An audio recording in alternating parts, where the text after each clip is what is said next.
ప్రేక్షక మిత్రులందరికీ కూడా శుభాకాంక్షలు. ఫిబ్రవరి నెల రాశి ఫలితాలని మనం తెలుసుకోబోతున్నాం. అన్ని వర్గాల దృష్టి పెట్టుకొని, గోచార గ్రహస్థితులన్నింటినీ దృష్టిలో పెట్టుకొని చెప్తున్నాను. జాతకం అనేది పడుతున్న వర్షానికి ఒక్క గొడుగు మాత్రమే కానీ, జాతకం జీవితం కాదు. మీరు మిమ్మల్ని నమ్మండి, మీ ఇష్టదైవాన్ని నమ్మండి, మీరు చేయాల్సిన బాధ్యతను ఖచ్చితంగా నెరవేర్చండి. భగవంతుడు మీతోనే ఉంటాడు. మనం ప్రయాణంలో ఒక స్పీడ్ బ్రేకర్స్ ఎలా ఉంటుందో అలా జాతకాన్ని వాడండి. ఈ యొక్క జాతకం ఈ వీడియో మీ యొక్క వ్యక్తిగత జాతకానికి ఒక 30% మాత్రమే వస్తుంది. మీ యొక్క సంపూర్ణ జాతకం మీ యొక్క date of birth, time of birth ద్వారానే వస్తుంది. కాబట్టి జాతకం పడుతున్న వర్షానికి గొడుగు. ముందుగా మేషరాశి వారికి ఎలా ఉంది? ఫిబ్రవరి 2027 మేషరాశి వారికి గ్రహస్థితులు ఎలా ఉన్నాయంటే, గురు భగవానుడు 3వ స్థానంలో, శని 12లో, రాహు 11లో, కేతు 5లో, కుజుడు మంగళుడు మేషరాశి అధిపతి. దీని అంతకంటే అర్థమేంటి? శక్తి ఉంది, అవకాశం ఉంది, కానీ సమయం పూర్తిగా మీ వైపు లేదనేది గుర్తుపెట్టుకోవాలి. ఈ నెల మేషరాశి వారికి పెద్ద శత్రువు ఎవరో తెలుసా? తొందరపాటు నిర్ణయం మాత్రమే. ఇప్పుడే చేయాలి, ఇప్పుడే నిర్ణయం, ఇప్పుడే లాభం అనే ఆలోచన వల్ల ఈ నెలలో అన్ని అవకాశాలు సమస్యగా మారే అవకాశం ఉంది. సరే, ఉద్యోగస్తులకి ఎలా ఉంది? స్త్రీ పురుషులు ఇద్దరికి వర్తిస్తుంది అనమాట. పని ఒత్తిడి పెరుగుతుంది, గుర్తు ఆలస్యం, అధికారులతో అభిప్రాయ భేదాలు చాలా ఉన్నాయి. ఈ నెల జాబ్ మార్పు వద్దు, ఏమైనా మార్చాలనుకుంటే ఓర్పుతో పని చేస్తే మంచి ఫలితాన్ని పొందుతారు. ఈ నెల మాటలు కాదు, పని మాత్రమే మాట్లాడాలి, గుర్తుపెట్టుకోండి ఉద్యోగులకి. ఇంకా నూతనంగా ఉద్యోగం కోసం ప్రయత్నం చేసే వాళ్ళకి ఇంటర్వ్యూలు వస్తాయి, కానీ ఫైనల్ కాల్ ఆలస్యం అవుతాయి. రిజెక్షన్ రాదు, గ్రహాల వల్ల వచ్చే డిలే మాత్రమే ఇది అని కూడా చెప్పుకోవచ్చు. ఇంకా ఇండస్ట్రియల్ సర్వీస్ సెక్టార్లో ఉన్న వాళ్ళకి పని భారం పెరుగుతుంది, సర్వీస్ సెక్టార్లో ఒత్తిడి పెరుగుతుంది, వ్యాపారంలో లాభం ఉన్న నిలకడ లేకుండా ఉంటారు. కొత్త వ్యాపారాలు ఏది ప్రారంభించకండి, ఉన్నదాన్ని కాపాడుకోండి. ఈ నెల రిస్క్ కాదు, రక్షణగా ఉండమని చెప్తున్నాం అంతే. ఇక ఆర్థికంగా ఆకస్మిక లాభం ఆశ వద్దు, షార్ట్ టర్మ్ ట్రేడింగ్ వద్దు, అప్పులు పెంచుకోవద్దు. ఈ నెల డబ్బును కాపాడేది ఏడాది మొత్తం కాపాడుకున్నట్టు. ఈ ఒక నెల ఫిబ్రవరి నెల మీరు కొంచెం జాగ్రత్తగా ఉండే డిసిప్లిన్ కాబట్టి 1 year వరకు బాగుంటుంది. ఇంకా విదేశాల్లో మేము ఉద్యోగాల కోసం వెళ్తున్నాం, చదువు కోసం వెళ్తున్నాం అన్న వాళ్ళకి అప్లికేషన్ ముందుకు వెళ్తాయి. వీసా అడ్మిషన్ కొంచెం ఆలస్యం అయ్యే అవకాశాలు ఉన్నాయి. ప్రయత్నం చేయండి, ఫలితం కోసం ఓర్పుగా వెయిట్ చేయండి. ఇక వ్యవసాయదారులకు తీర్చుకుంటే నీటి సమస్య, ఖర్చులు పెరుగుతాయి, దిగుబడి ఆలస్యం. ఈ నెల విత్తనాల నెల, కోత నెల కాదు, బాగా గుర్తుపెట్టుకోండి. ఇక రియల్ ఎస్టేట్ వాళ్ళకి కొనుగోలు లేదు, అమ్మకం నెమ్మదిగా జరుగుతుంది. డాక్యుమెంట్స్ జాగ్రత్తగా, తొందరపడి నిర్ణయాలు ఏది తీసుకోవద్దు. ఇక కోర్టు కేసు, లీగల్ మ్యాటర్స్ అంతా వచ్చినప్పటికీ కేసులు ఆలస్యం అయ్యే అవకాశాలు ఉన్నాయి. కొత్త కేసులు చేయొద్దు. సెటిల్మెంట్ మంచిది, న్యాయం ఆలస్యం, నిరాకరణ కాదు. బాగా గుర్తుపెట్టుకోండి, బాగుంటుంది. ఇక ప్రేమికుల మధ్య, బంధాల మధ్య, భార్యాభర్తల మధ్య అనుమానాలు ఎక్కువ వస్తాయి, మాటల వల్ల దూరం, పిల్లల విషయంలో టెన్షన్స్ వస్తూ ఉంటాయి. ఈ నెల ఏం చేయాలి? మౌనమే మీకు రక్షణ, ఓర్పు మీకు మంచి ప్రేమను ఇస్తుంది. ఇక స్పోర్ట్స్, అథ్లెటిక్స్ వాళ్ళకి ఎలా ఉంటుందంటే, ఎనర్జీ ఎక్కువ, చిన్న గాయాల అవకాశం ఉన్నాయి, తలనొప్పి, నిద్రలేనితనం ఉంటుంది, కోపం తగ్గితే ఆరోగ్యం మెరుగ్గా ఉంటుంది. ఓకే. ఇక ఐటీ సెక్టార్, ఈ యొక్క ట్రేడింగ్ సెక్టార్లో ఉన్న వాళ్ళకి అందరికీ కూడా కొంచెం జాగ్రత్తగా ఉండాల్సి ఉండవచ్చు. ఇంకా media, electronic media, printing media వాళ్ళకి అవకాశాలు వస్తున్నాయి, కానీ దాన్ని మీరే పోగొట్టుకుంటున్నారు, జాగ్రత్తగా ఉండాలి. మరి ఈ నెల మీకు ఎరుపు రంగు మరియు తెలుపు రంగు బాగా కలిసి వస్తుంది. అదృష్ట సంఖ్య 1 మరియు 9. అదృష్ట దిక్కు తూర్పు దిక్కు చాలా కలిసి వస్తుంది. అదృష్ట రోజు మంగళవారం. మీకు ఉదయం 6 గంటల నుంచి 8 గంటల వరకు చాలా మంచి సమయం ప్రతిరోజు. ఈ నెలంతా కూడా బాగా గుర్తుపెట్టుకోండి. సరే, పరిహారాలు ఏమైనా ఉన్నాయంటే, ఖరీదైన పూజలు, హోమాదులంతా ఏం చేయక్కర్లేదు. తొందరగా స్పందించకపోవడం, మంగళవారం ఎక్కువ హనుమాన్ చాలీసా పారాయణం చేయండి, సుబ్రహ్మణ్య స్వామి ఆరాధన చేయండి, ఉదయం సూర్యుడికి లేచి నమస్కారం చేసి నీళ్లు పోయండి, కోపం వచ్చినప్పుడల్లా మౌనంగా ఉండండి, సుబ్రహ్మణ్య స్వామికి 19 దీపాలు వెలిగించండి, 19 ప్రదక్షిణాలు చేయండి, మీ ఇష్ట దైవాన్ని ఇలవేల్పుని ప్రార్థన చేసుకోండి. మీ వయస్సు సంఖ్య ఎంత ఉందో ఈ నెల మొత్తంలో ఒక్కసారైనా మీ ఇష్టదైవం దగ్గరికి వెళ్ళి అన్ని దీపాలు వెలిగించండి ఒళ్ళునతో. ఇక్కడ మీ యొక్క వ్యక్తిగత జాతకానికి మా నంబర్కి మీరు మీ యొక్క పేరు, date of birth, time of birth, place of birth WhatsApp చేయండి. మా అడ్మిన్స్ మీకు రెస్పాండ్ అవుతారు. మీ యొక్క ఇష్టదైవ దేవాలయంలో మీ వయస్సు ఎంత ఉందో అన్ని దీపాలను నెలకొకసారి వెలిగించండి. అతి శక్తివంతమైనటువంటి 48 రోజులు పూజ చేసినటువంటి కరుంగాలి మాలను ధరించండి. ఆరోగ్యంగా ఐశ్వర్యంగా ఉండండి. నెగిటివ్స్ అంతా తొలగిపోతుంది.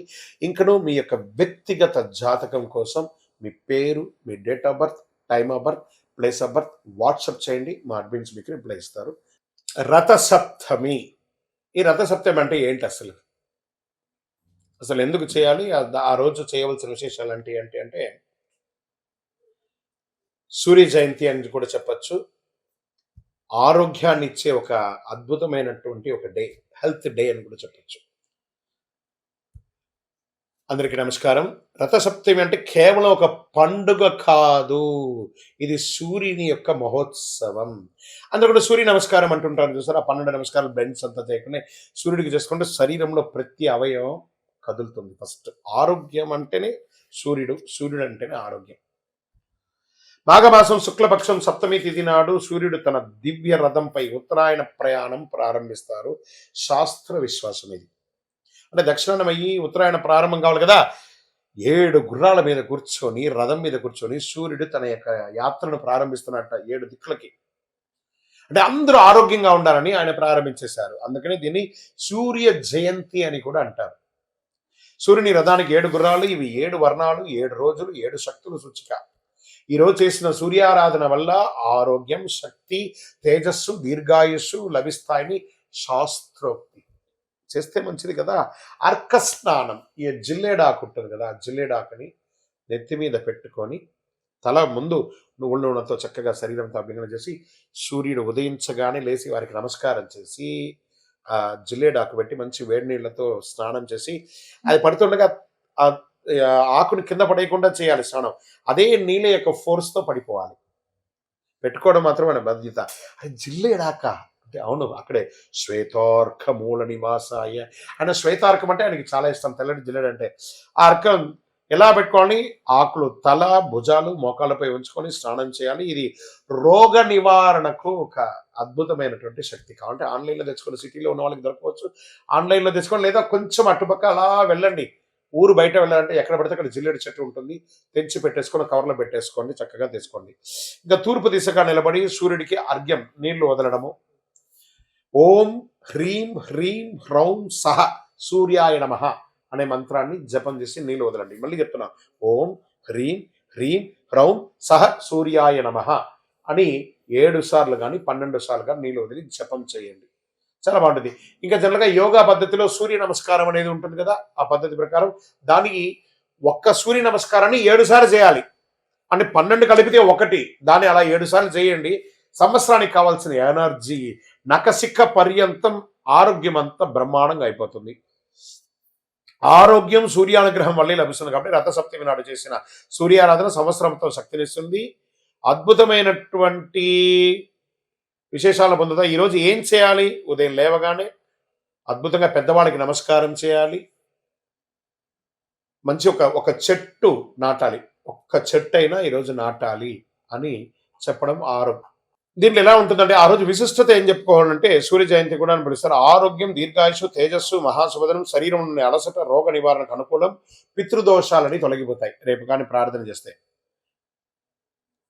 ఉదయం సూర్యోదయానికి ముందే లేచి తూర్పు దిశగా నిలబడి సూర్య నమస్కారాలు చేసి ఏం చేయాలి? మరి నైవేద్యం ఏం చేయాలి? బెల్లం పొంగలి, తీపి పొంగలి, గోధుమ, బెల్లం, నెయ్యి ఇవన్నీ కూడా దానం ఇయ్యచ్చు, నైవేద్యంగా పెట్టచ్చు.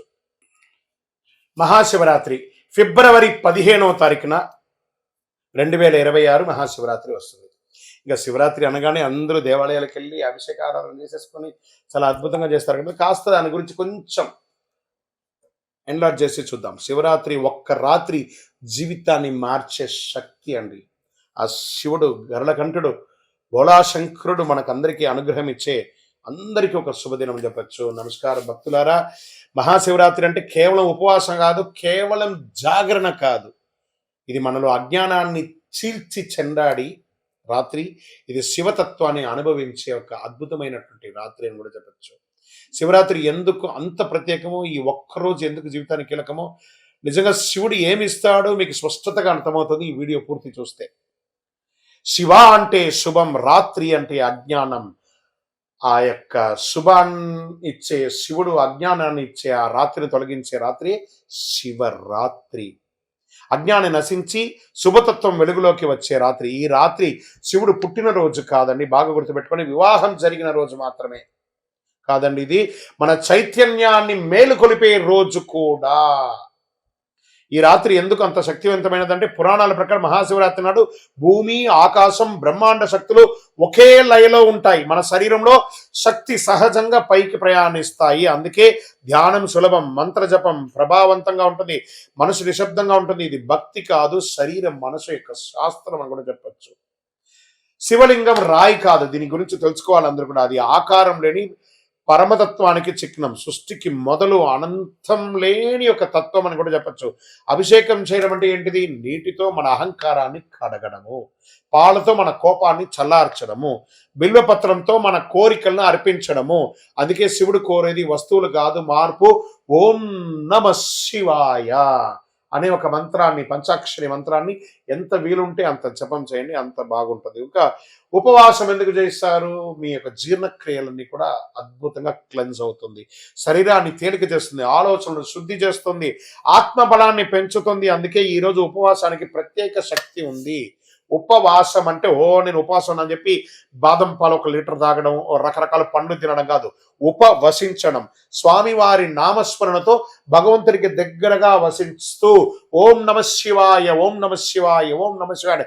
ధనుర్మాసంలో వైకుంఠ ఏకాదశి గాను, మాఘమాసంలో చక్కగా శివరాత్రి గాను 1 నెల రోజుల గ్యాప్లో 2 ఉపవాసాలు ఉండడం వల్ల ఆరోగ్యం, ఎప్పుడైతే ఆహారం పడదో శరీరానికి, ఆటోమేటిక్గా ఆరోగ్యం అనేది క్లెన్స్ అవుతుంది, ఒక ఓవర్ ఆయిల్ లాగా అయిపోతుంది, ఆత్మబలాన్ని పెంచుతుంది. జాగరణ ఎందుకు చేయాలి మరి? శివరాత్రి జాగరణ అంటే నిద్ర లేకపోవడం కాదు, అవగాహనతో ఉండడము. నిద్ర అజ్ఞానం, జాగరణ జ్ఞానం అన్నారు. అందుకే ఈ ఒక్క రాత్రి జాగరణ జీవితంలో ఎన్నో తప్పుల నుంచి కాపాడుతుంది, జాగరణిస్తుంది. ఎవరు శివరాత్రి పూజ చేయాలి? ఉద్యోగ సమస్యలు ఉన్నవారు, ఆరోగ్య సమస్యలు ఉన్నారు, మానసిక ఒత్తిడి ఉన్నారు, కుటుంబ కలహాలు ఉన్నవారు శివుడి సమస్యలతో తీసుకోపోడండి. సమస్యను ఎదుర్కొనే శక్తిని ఇస్తాడు, గుర్తుపెట్టుకోండి. అది శివరాత్రి రోజు చెయ్యండి, ఇదే శివకృప. శివరాత్రి రోజు ఏం చేయాలి? సాధ్యమైనంత వరకు ఉపవాసం ఉండాలి, శివనామస్మరణ చేయాలి, బిల్వపత్రార్చన చేయాలి, కొద్దిసేపు మౌనం ఉండాలి, రాత్రి ధ్యానం లేదా మంచి కథ, శివకథ వినండి చక్కగా. అందుకని సినిమాలకు వెళ్ళి టైం పాస్ చేయడం కాదు.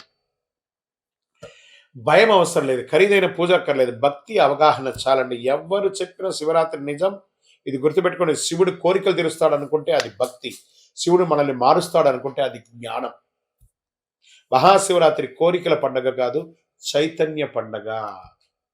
మహాశివరాత్రి మీ జీవితంలో శాంతి, స్థిరత్వం, శివతత్వం ప్రసాదించాలని ఓం నమ శివాయ. అందరూ ఆయురారోగ్య ఐశ్వర్య భోగభాగ్యాలతో ఉండాలని అఖిలాండ కోటి బ్రహ్మాండ నాయకుడు ఆ యొక్క కైలాసనాథుని ప్రార్థన చేసుకుంటున్నాం. ఓం నమ శివాయ, ఓం నమ శివాయ, ఓం నమ శివాయ.